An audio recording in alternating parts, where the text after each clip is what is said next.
મિત્રો, ન્યૂઝ 7 ઇન્ડિયામાં આપ સૌનું હાર્દિક સ્વાગત છે।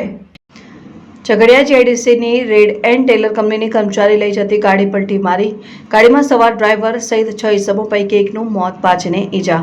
ઝઘડિયા તાલુકામાં અવારનવાર નાની મોટી અકસ્માતોની ઘટનાઓ બનતી રહે છે, જેમાં કેટલીક ઘટનાઓ જીવલેણ સાબિત થઈ રહી છે। ઝઘડિયા જીઆઈડીસીના પ્લોટ નંબર 825/1માં red and Taylor international private limited આવેલ છે અને આજરોજ વહેલી સવારે કંપનીની એક અર્ટિગા ગાડી કંપનીના 5 જેટલા કર્મચારીઓને લઈ ઝઘડિયાના ધારોલી ગામ તરફથી જીઆઈડીસી ધારોલી ચોકડી તરફ આવી રહી હતી। તે દરમિયાન ધારોલી ચોકડીથી 1 કિલોમીટર પહેલા અર્ટિગા ગાડીના ચાલક દ્વારા પોતાનું વાહન બેફિકરાઈથી ચલાવીને ગાડીને 2 થી વધુ પલટી મરાવી હતી, જેના પગલે ગાડીમાં બેઠેલા ચાલક સહિતનું ગંભીર રીતે ઘવાયા હતા અને ગાડીમાં સવાર ડ્રાઈવર સહિતના 6 ઇસમો પૈકી અક્ષય કરમશીભાઈ વસાવા રહેઠાણ નેત્રંગ નાઓને ગંભીર ઈજાઓ પહોંચી હતી, જેના પગલે ઘટનાસ્થળે મૃત્યુ નીપજ્યું હતું અને ગંભીર રીતે ઘવાયેલા નાઓને પહેલા વાલિયા ખાતે સરકારી હોસ્પિટલ ખસેડાયા હતા। ત્યારબાદ વધુ સારવાર અર્થે કંપની દ્વારા અંકલેશ્વરની ખાનગી મલ્ટી સ્પેશિયાલિટી હોસ્પિટલમાં સારવાર હેઠળ રાખવામાં આવ્યા છે।